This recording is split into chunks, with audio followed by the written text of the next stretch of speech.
Hoje nós vamos fazer uma breve fala sobre questões jurídicas relativas a essa denúncia oferecida contra Bolsonaro e pouco mais de 30 indiciados, né? Devem se transformar em réus, né?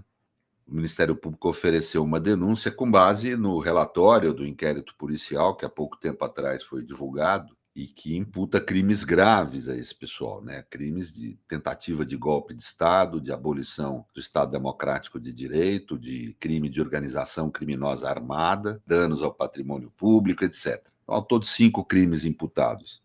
Que se você for ver pelas penas máximas, dá uma cadeia boa ali, dá uns 40 anos, se você computar que foram praticados por servidores públicos e com uso de arma, né? Então, são crimes graves, né, na nossa ordem jurídica.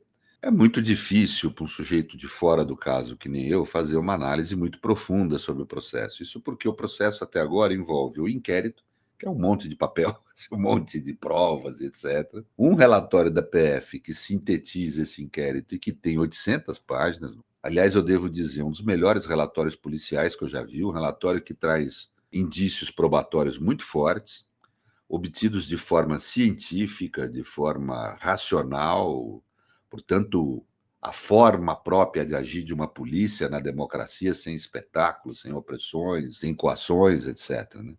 Depois disso veio a denúncia eu dei, obviamente, uma leitura transversal nela, são 200 e poucas páginas, quer dizer, não deu para aprofundar, mas é uma denúncia aparentemente bem feita, muito bem estabelecida tecnicamente, as condutas estão muito bem especificadas, individualizadas, né?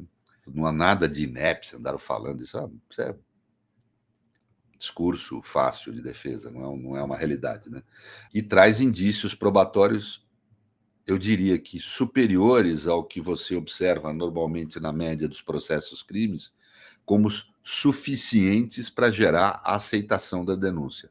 A denúncia agora ela não tem por função punir ninguém, condenar ninguém. Não é esse o momento que nós estamos no devido processo legal.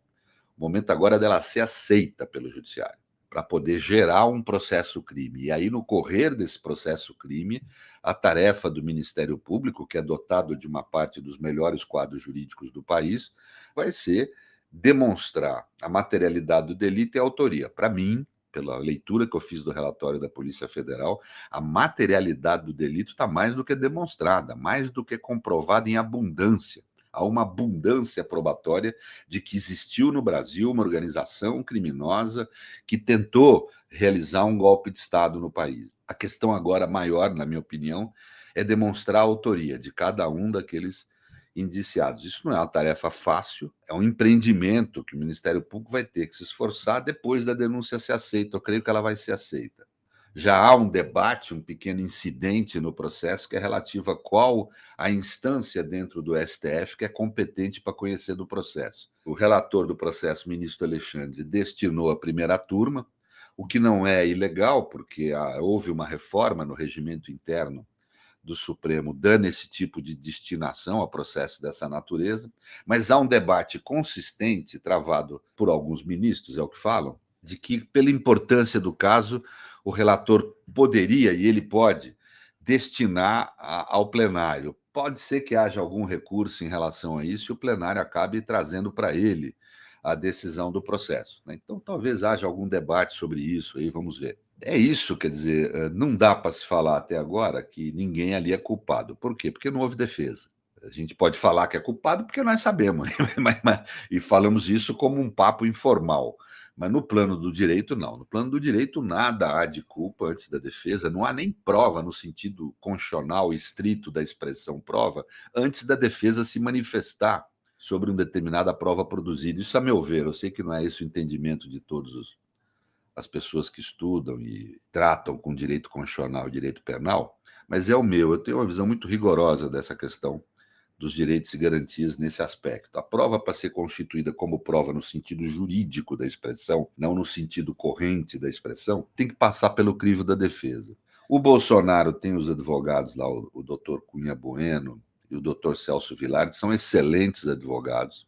Isso é muito bom para o país, que o ex-presidente da República conte com excelentes advogados, até porque, mesmo que ele for condenado, vai poder sempre, a gente vai poder ter a certeza que não foi uma condenação injusta, porque ele teve uma grande defesa. E o direito de defesa, nesse caso, tem que ser absolutamente preservado. Mas eu acho que eles vão ter trabalho, esses advogados, viu? Porque a denúncia está muito bem feita, os indícios de prova material são muito intensos. Há um debate importante aí sobre a legitimidade ou não da delação do coronel Cid, né?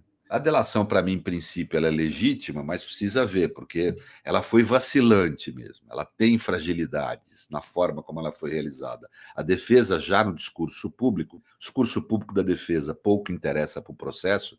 O advogado, muitas vezes, é obrigado a fazer discursos públicos em favor do seu cliente para defendê-lo publicamente. E hoje em dia, do jeito que está a mídia, a relação entre. Eu tenho um livro escrito sobre sistema de justiça, sociedade e espetáculo, onde um dos temas tratados é essa relação entre mídia e justiça. Eu acho que nesse momento em que há uma interpenetração entre mídia e jurisdição na vida social, é uma extensão do direito de defesa o advogado fazer a defesa pública do seu cliente. Não há só a defesa técnica, ela é insuficiente hoje em dia para se fazer defesa de clientes em casos rumorosos e públicos como esse. Portanto, é um direito do advogado falar publicamente em favor do seu cliente, mas o que ele fala não tem repercussão no processo formal. E pela forma inicial, como eles falaram, eles estão atacando a legitimidade da delação e estão atacando, vamos dizer, a ideia de que o seu cliente não foi autor do crime, ou seja, estão atacando a questão da autoria.